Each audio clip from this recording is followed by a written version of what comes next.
하나님 감사합니다. 올해 네 번째 날이 되었습니다. 코로나19라는 감염병이 인간 세계에 들어온 지도 벌써 1년 반이 되어 갑니다. 인류는 그 사이에 코로나 백신을 개발하여 보란 듯이 인간의 위대함을 다시 증명하였습니다. 하지만 영리하고 똑똑하다고 자부하는 인간은 여전히 이 땅에서 코로나를 내몰지 못하고 있습니다. 백신의 지적 재산에 대한 인간의 탐욕은 좋은 백신을 만들어내고도 모든 인류를 구하지 못하고 있습니다. 그 사이에 약한 민족, 열악한 환경에서 살아가는 사람들은 절망의 구덩이에서 헤어나오지 못하고 있습니다. 3,689명, 하나님 엊그제 인도에서 하루에 사망한 사람의 숫자입니다. 강한 나라들은 백신을 여러 번 자국민에게 놓아줄 정도로 여유를 부리고 있지만 약한 나라의 백성들은 코로나19의 위험에 여전히 노출된 채로 하루하루를 보내고 있습니다. 하나님, 코로나19로 힘겨운 시간을 보내고 있는 지구의 모든 환자들을 주님께서 긍휼히 여겨주시고 그들이 죽음의 문턱에서 생명을 얻을 수 있도록 은혜를 베풀어 주시옵소서. 이미 가족들을 잃고 슬픔에 잠긴 사람들이 많이 있습니다. 고통 속에 있는 이들의 마음을 주님께서 위로하여 주시고 힘을 내어 다시 일어서게 하여 주시옵소서. 코로나19로 온 세상이 신음하는 가운데 지난 주간에는 모든 국민에게 백신을 공급하여 코로나로부터 해방을 선언한 이스라엘에서 유대 전통 축제인 라흐바 오메르 도중에 압사 사고가 일어나 45명이 죽고 150명이 부상당하는 어처구니 없는 일이 발생하였습니다. 하나님, 인간이 아무리 대단하다고 하여도 코로나를 이겼다고 하여도 인간은 여전히 연약하고 무력한 존재라는 사실을 다시 깨닫습니다. 코로나의 위험에서 벗어나더라도 또 다른 죽음의 위험이 우리에게 얼마든지 다가올 수 있음을 보면서 죄성으로 가득 찬 인간의 불완전한 현실을 다시 봅니다. 하나님, 안타깝게 가족을 잃은 이들의 마음을 주님께서 위로하여 주시고 이러한 인간의 허무한 죽음이 다시는 일어나지 않도록 우리 인류가 더 지혜롭게 하여 주시옵소서. 하나님, 이 나라 우리 국민들을 돌아보아도 여전히 불안함과 걱정이 있습니다. 코로나19를 그래도 지혜롭게 잘 대처해 나가고 있다고 하지만 코로나 백신이 충분히 보급되지 못한 상황임에도 마치 코로나19를 극복한 것 같은 착각으로 거리로 이곳저곳으로 몰려 나오는 국민들을 보면서 인간의 또 다른 연약함을 봅니다. 여전히 감염병의 위험이 있음에도 불구하고 그것을 제대로 인지하지 못하는 인간의 한계를 보면서 죄악 가운데서 죄를 죄로 인식하지 못하고 살아가는 우리의 모습을 또한 함께 보게 됩니다. 하나님, 인간의 나약한 현실을 불쌍히 여겨 주시옵소서. 우리가 조금만 더 서로를 위하여 양보하여 주의하며 방역에 협력해 하여 주시옵소서. 특별히 우리 믿는 성도들이 더욱 세상의 모범을 보이며 방역에 최선을 다하여서 세상 사람들에게는 기쁨이 되고 모범이 되게 하시고 우리 믿는 이들에게는 감사와 찬송이 되게 하여 주시옵소서. 코로나19 방역을 위해 긴 시간 동안 애써온 일선의 방역 공무원들을 위하여 기도합니다. 선별 진료소를 비롯하여 생활치료센터 그리고 병원 등에서 환자들을 직접 만나고 치료하는 의료진들과 공무원들에게 건강한 마음과 몸을 주셔서 두려움 없이 어려운 일들을 잘 감당하게 하여 주시옵소서. 감염병을 관리하는 정부의 관련 장관들과 질병관리청의 공무원들에게도 지혜와 바른 판단력을 주셔서 백신 공급 및 감염 예방에 차질이 없게 하여 주시옵소서. 우리 국민들에게도 한 마음 주셔서 서로 협력하고 돕게 하여 주시옵소서. 하나님, 가정의 달을 보내며 사랑하는 자녀를 잃은 가여운 엄마 아빠들을 위해 기도합니다. 며칠 전 한강 둔치에 나갔던 아들이 돌아오지 않아 찾던 중에 물에 빠진 아들을 건져내어 심한 슬픔에 빠진 부모가 있습니다. 아들을 보냈던 사랑스러운 문자들, 흔적들은 여전한데 아이는 이제 돌아올 수 없는 것으로 가고 말았습니다. 어찌 이들 뿐이겠습니까? 우리 교우들 중에서 사랑하는 아들을 잃으니 사랑하는 딸을 잃은 이들이 참 많이 있습니다. 병들어 고생하였던 모습을 떠올리는 이들도 있고 갑자기 죽음을 보게 되어 절망했던 시간을 떠올리는 이들도 있습니다. 하나님, 가슴속 깊이 깊이 묻어둔 그 큰 슬픔이 이런 소식이 들려올 때마다 다시 올라와 마음을 어지럽히곤 합니다. 하나님을 원망하고픈 마음이 다시 올라옵니다. 시간이 지났지만 슬픔은 사라지지 않았습니다. 하나님, 하늘나라에 갔을 때 그 아이를 보게 될 줄 믿고 기다립니다. 그때야 이해할 수 없었던 일들을 하나님께서 다 알게 해 주실 줄 믿습니다. 그때까지 잘 견디게 하시고 하늘나라에서 만날 소망으로 힘을 내게 하여 주시옵소서. 오늘도 슬픔을 당한 이들에게 위로를 내려 주시옵소서. 하나님, 오늘도 병상에서 새날을 맞으며 하나님께 기도하는 환자들이 많이 있습니다. 특별히 80이 넘으신 성도님께서 지금 코로나19 확진으로 병상에서 호흡기에 의존하고 있습니다. 하나님, 잘 견디게 하시고 악한 감염병의 힘에서 벗어나게 하여 주시옵소서. 여전히 암과 힘겨운 싸움을 하고 있는 우리 성도님들 한 분 한 분 주님께서 살펴주시옵소서. 오늘도 악한 종양이 더 커지거나 힘을 쓰지 못하게 하시고 건강하고 깨끗한 세포들이 힘을 내어 자리를 잡게 하시어 병마에서 벗어나는 기적을 경험케 하여 주시옵소서. 하나님, 오늘도 주님의 말씀을 듣습니다. 주님의 거룩하신 말씀, 생명의 말씀이 우리의 영혼에 스며들 때 우리가 살아나고 생명이 일어나는 놀라운 기적을 보게 하여 주시옵소서.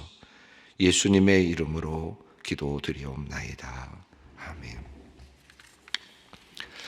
오늘 말씀은 사사기 11장 34절로 12장 7절 말씀입니다. 사사기 11장 34절로 12장 7절 말씀 함께 봉독하겠습니다. 입다가 미스바에 있는 자기 집에 이를 때에 보라, 그 딸이 소고를 잡고 춤추며 나와서 영접하니 이는 그의 무남 동료라. 이를 보고 자기 옷을 찢으며 이르되 어찌할꼬 내 딸이여, 너는 나를 참담하게 하는 자요 너는 나를 괴롭게 하는 자 중에 하나로다. 내가 여호와를 향하여 입을 열었으니 능히 돌이키지 못하리로다 하니 딸이 그에게 이르되 나의 아버지여, 아버지께서 여호와를 향하여 입을 여셨으니 아버지의 입에서 낸 말씀대로 내게 행하소서. 이는 여호와께서 아버지를 위하여 아버지의 대적 암몬 자손에게 원수를 갚으셨음이니이다 하니라.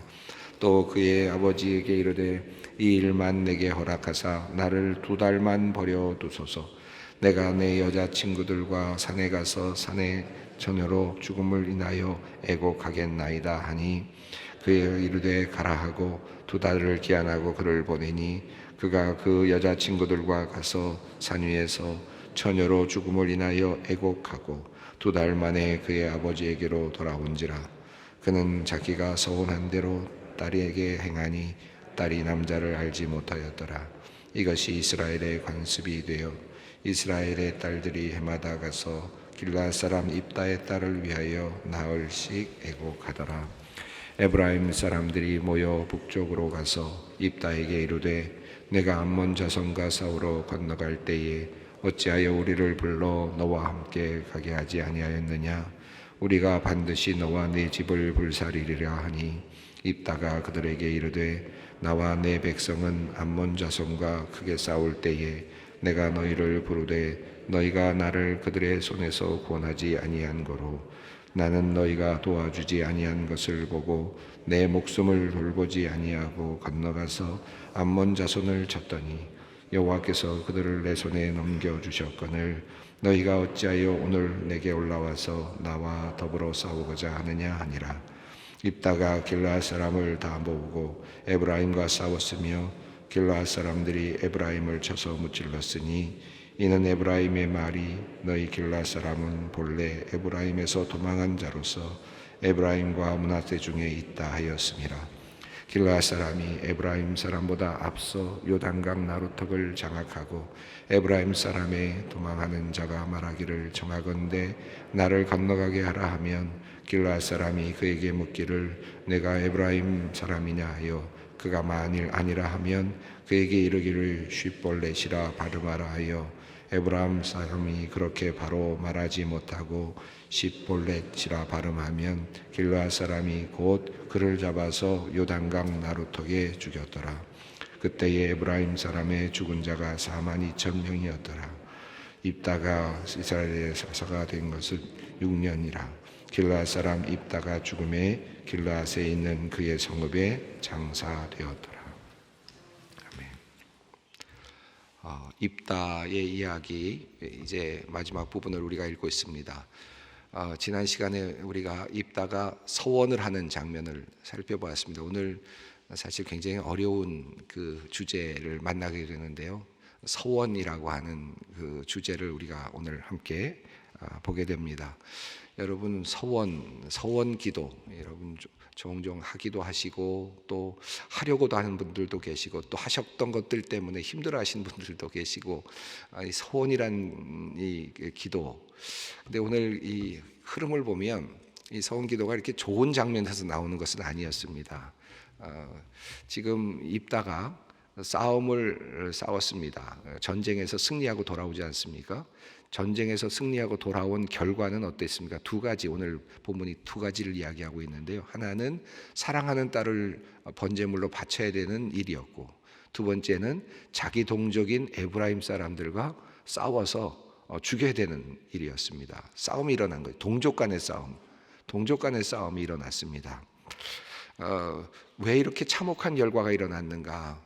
전쟁을 수행했고 암몬 족속들을 다 몰아냈는데, 그런데 전쟁에는 승리했지만 그에게는 입다에게는 자신의 가정에게도 그랬고, 그리고 더 나아가서 그들 민족에게도 사실은 좋은 일이 일어나지는 않았습니다.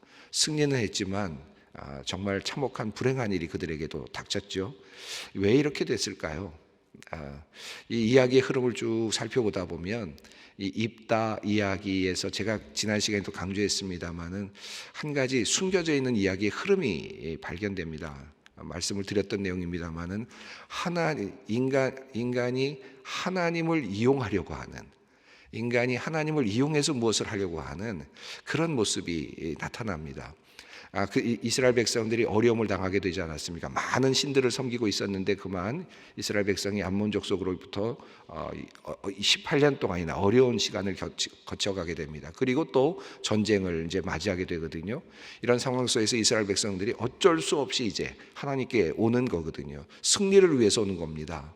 승리를 위해서 와서 결국은 회개합니다. 근데 회개가 진정한 회개라기보다는 승리를 얻기 위한 회개. 하나님은 우리가 회개하면 우리에게 승리를 주시더라 하는 그런 공식에 의해서 그들이 왔다고 볼 수밖에 없는 그런 흐름이거든요. 그들이 어느 정도 그 승리에 목말랐느냐 하면 그 버려진 자식 같은 입다, 그죠? 기생의 아들이었고 멀리 가서 산적처럼 살고 있었던 그 입다에게 찾아가서 그가 혹시 그들을 구해줄 수 있을까 싶어서 그에게 가서 머리를 조아립니다. 그러니까 승리에 목말라 하는 거거든요. 그리고 이 전쟁에서 꼭 이겨야만 된다고 하는 목적지향적인 어떤 그런 상황이었습니다. 그래서 이스라엘 백성 길르앗 사람들이 가서 입다에게 두목을 주겠다, 우두머리 자리를 주겠다라고 말하면서까지 그를 데리고 옵니다. 그러니까 지금 이스라엘 백성들은 암몬 자손을 어떻게든지 몰아내겠다라고 하는 그런 하나의 그 큰 의지밖에 없는 거죠. 자, 그런데 또 입다는 또 어떻습니까? 막 전쟁에 나가려고 하는 순간에 그가 하나님 앞에서 서원을 합니다.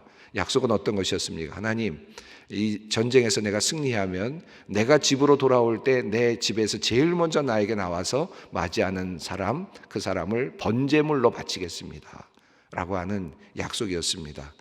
이것 역시 입다 역시 하나님을 또 어떻게 한 겁니까? 어떻게 해서든지 이용해서라도 내가 반드시 서원을 해서라도 내가 반드시 승리하고야 말겠다라고 하는 강한 의지가 돋보이는 거죠. 그러니까 인간의 의지가 돋보이는 지금 장면입니다. 하나님께서 지금 역사하고 계시는데요. 어디에서도 하나님께서 너희가 가라, 누구에게 가라, 어떻게 하라 증언하시는 내용이 하나도 없습니다. 단 한 번 이스라엘 백성들이 이제 입다가 막 출정하려고 할 때 하나님의 영이 그들을 이끄셨다라고 하는 말 한 번밖에는 없습니다. 그 이야기의 전체적인 흐름이 이렇게 되지 않았습니다. 이스라엘 백성들이 그렇게 다른 신들을 많이 섬기게 되니까 하나님께서 그들을 이제 암몬 자손들에게 넘기시고, 그리고 다양한 백성들, 그러니까 블레셋 사람들이 올라오고 암몬 족속들이 올라오는 그런 어려움을 겪게 하시니까 이스라엘 백성들이 와서 하나님께 회개하지 않습니까? 그러자 하나님께서 어떻게 하셨습니까? 내가 너희를 내가 다시는 돌보지 않겠다고까지 하시지 않아요? 그럼에도 불구하고 그들이 와서 회개하니까 하나님께서 근심하셨다. 하나님의 생명이 점점 줄어들었다. 관심이 계속 가고 있었다. 하나님께서 그것 때문에 계속 힘들어하셨다라고 하는 그런 표현이 나왔거든요.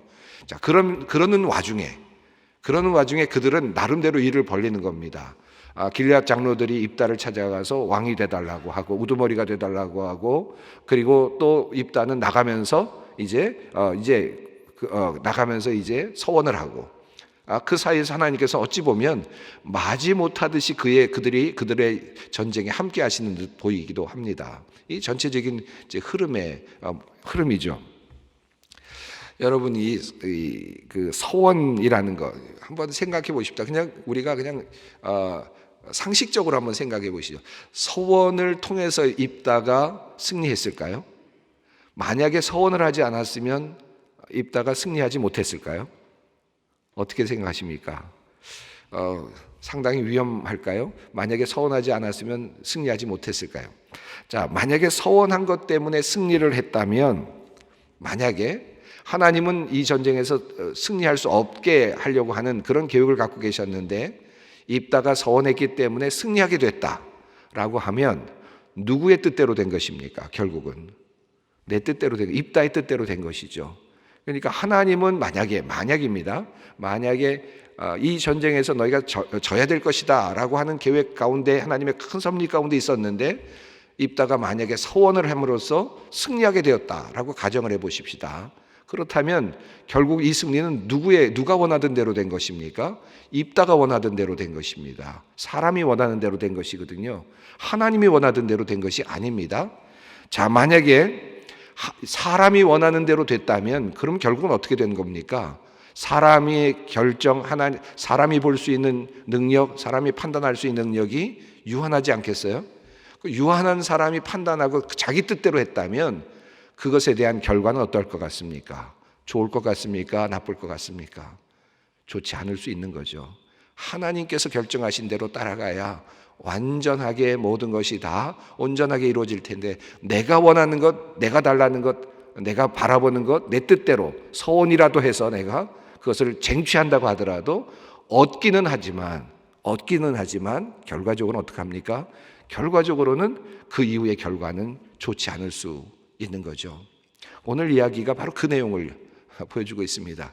서원을 하지 않아도 되는 건데 그가 지금 서원을 했습니다. 하나님의 뜻에 맡기면 되는 건데, 그리고 하나님의 뜻을 물어서도 되는 건데, 그리고 하나님의 명령을 따라서 나가도 되는 건데 그들은 그렇게 하지 않았습니다. 자기의 전략을 따라서 나가면서 하나님이 뒤따라오게 만드는 거죠. 하나님이 뒤따라와서 싸움에 도움을 주게 만들어버린 겁니다. 어쩔 수 없이 돕게 만드는 방식으로서의 서원을 지금 사용하고 있는 것이죠. 이 서원이라고 하는, 그래서 굉장히 어찌 보면 참 위험한 일이라고 할 수 있겠습니다. 또 하나, 지금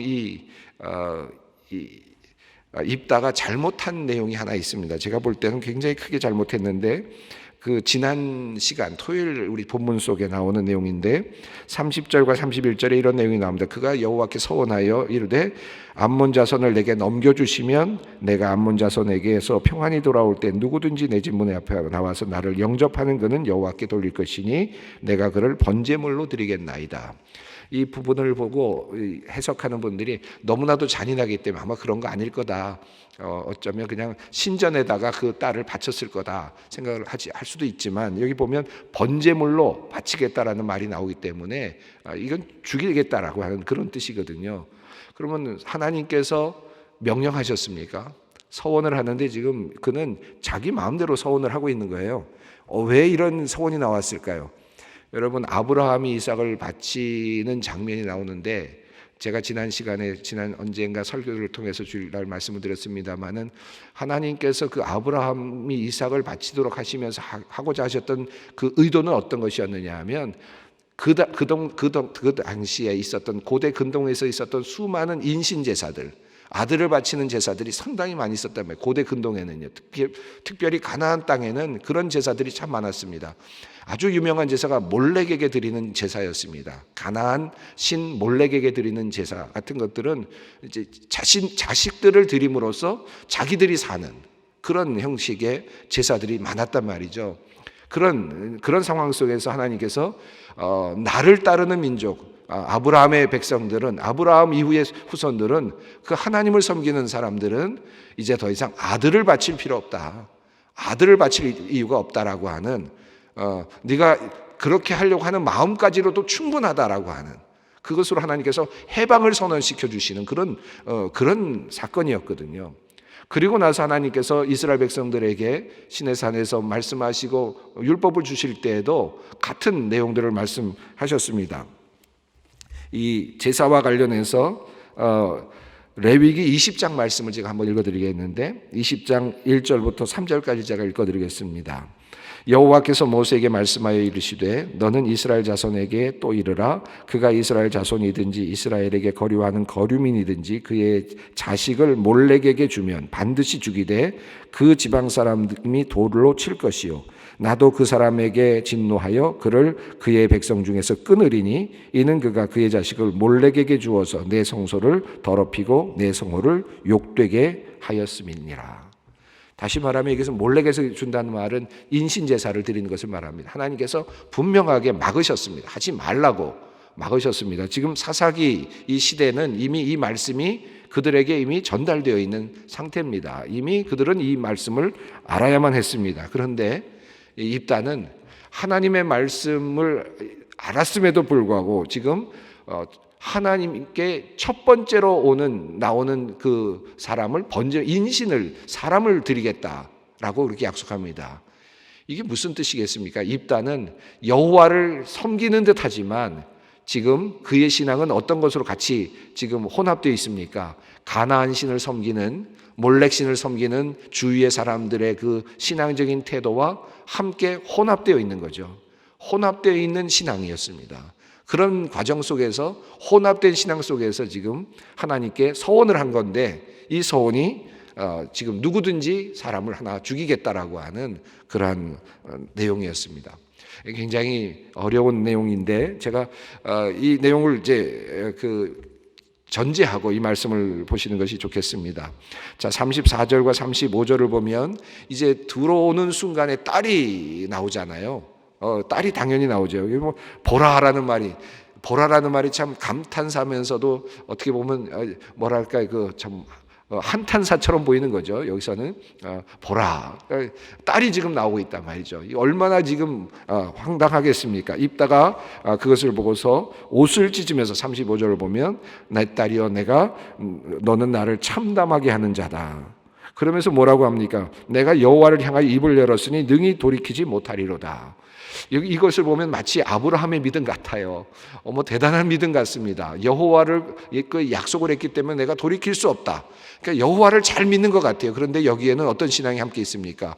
혼합된 신앙이 함께 들어가 있는 겁니다. 가나안 신앙이 함께 들어가 있어서 내가 너를 죽여야만 된다라고 하는 이 혼합된 신앙이 지금 들어있으면서 여호와를 마치 열심히 섬기는 듯하지만 실제로는 혼합된 지금 종교입니다. 자, 36절 말씀을 읽어보겠습니다. 딸이 그에게 이르되 나의 아버지와 아버지께서 여호와를 향하여 입을 여셨으니 아버지의 입에서 낸 말씀대로 내게 행하소서. 이는 여호와께서 아버지를 위하여 아버지의 대적 암몬 자손에게 원수를 갚으셨음이니이다 하니라.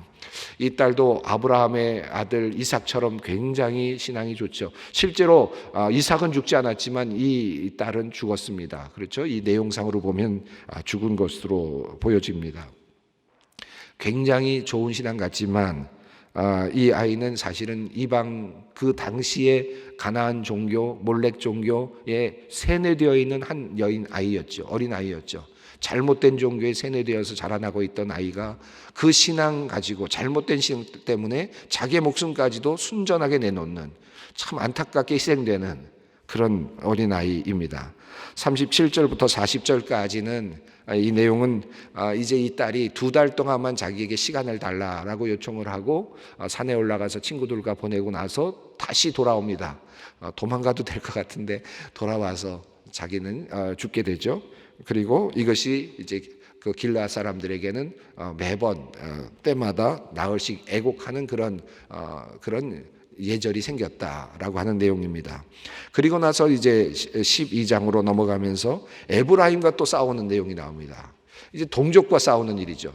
자, 그러니까 하나님의 명령을 따라서 나갔더라면, 하나님께서 명령하시는 그 길을 따라갔더라면 에브라임과 길르앗이나 누구든지 함께 갈 수 있었을 것이고 모두가 다 좋은 결말을 얻을 수 있었을 것 같은데, 스스로 결정하고 스스로 나갔던 이 입다의 그 전쟁은 결과적으로는 동족끼리 또 싸우게 되는 참 안타까운 그런 결과를 얻게 됩니다. 결국 서로 싸우게 되고요.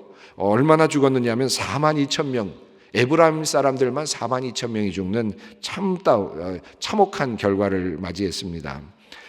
여기 내용을 보시면 그 요단강을 건너왔던 에브라임 사람들이 이제 싸움에서 지게 되면서 다시 요단강을 건너가려고 해야 돼. 고향으로 돌아가야 되는데 그 요단강을 건너야 되는 그 요단강의 어떤 나루터를 장악한 다음에 길르앗 사람들이 한 사람씩 들어올 때마다 발음을 하게 해서 발음이 에브라임 사람과 같으면 죽였다는 겁니다. 그렇게 해서 죽은 사람이 42,000명이었다. 뭐 우리나라로 말하면 쌀 해봐. 그래서 살 그러면 죽였다는 그런 뜻이죠. 그런 의미로 발음이 잘못된 것을, 지방 사람인 것을 확실하게 해서 그것을 통해서 죽였다는 뜻입니다. 자, 7절 말씀입니다. 입다가 함께 읽습니다. 입다가 이스라엘의 사사가 된 지 6년이라 길르앗 사람 입다가 죽음에 길르앗에 있는 그의 성읍에 장사되었더라. 입다가 사사의 역할을 한 지는 6년밖에 되지 않았습니다. 그런데 그 기간 동안 딸도 죽었고 입다도 얼마 후에 6년 만에 죽었고, 그러니까 딸이 죽은 지 얼마 되지 않아서 죽었을 가능성도 있겠죠. 6년밖에 되지 못했습니다. 또 수많은 에브라임 사람들을 동족도 죽여야 되는 참 안타까운 사사의 모습으로 나타나고 있습니다. 오늘 서원에 대해서 좀 더 긴 말씀을 못 드려서 아쉽습니다만은 여러분이 서원이라고 하는 것은 사실 참 쉽지 않습니다. 그래서 가능하면 서원하지 않는 것이 좋은데요. 한 말씀만 제가 읽어드리겠습니다. 시간이 많이 갔지만 전도서 5장 3절부터 7절까지 읽어드리겠습니다. 걱정이 많으면 꿈이 생기고 말이 많으면 우매한 자의 소리가 나타나느니라. 내가 하나님께 서원하였거든 갚기를 더디하게 하지 말라. 하나님은 우매한 자들을 기뻐하지 아니하시나니 서원한 것을 갚으라. 서원하고 갚지 아니하는 것보다 서원하지 아니하는 것이 더 나으니 내 입에서 내 육체가 범죄하게 하지 말라. 사자 앞에서 내가 서원한 것이 실수라고 말하지 말라. 어찌 하나님께서 내 목소리로 말미암아 진노하사 내 손으로 한 것을 멸하게 하시게 하랴. 꿈이 많으면 헛된 일들이 많아지고 말이 많아도 그러하니 오직 너는 하나님을 경외할지니라. 맨 마지막 말씀입니다. 말이 많아도 그러하니 너는 오직 하나님을 경외할지니라. 너무 많이 말하지 마십시다. 하나님 앞에서 들으려고 노력하시고 그리고 하나님의 말씀 따라서 살려고 노력하는 것이 신앙의 가장 중요한 핵심적 내용입니다. 함께 기도하겠습니다. 하늘에 계신 우리 아버지의 이름을 거룩하게 하시며 아버지의 나라가 오게 하시며 아버지의 뜻이 하늘에서와 같이 땅에서도 이루어지게 하소서. 오늘 우리에게 일용할 양식을 주시고 우리가 우리에게 잘못한 사람을 용서하여 준 것 같이 우리의 죄를 용서하여 주시고 우리를 시험에 빠지지 않게 하시고 악에서 구하소서. 나라와 권능과 영광이 영원히 아버지의 것입니다.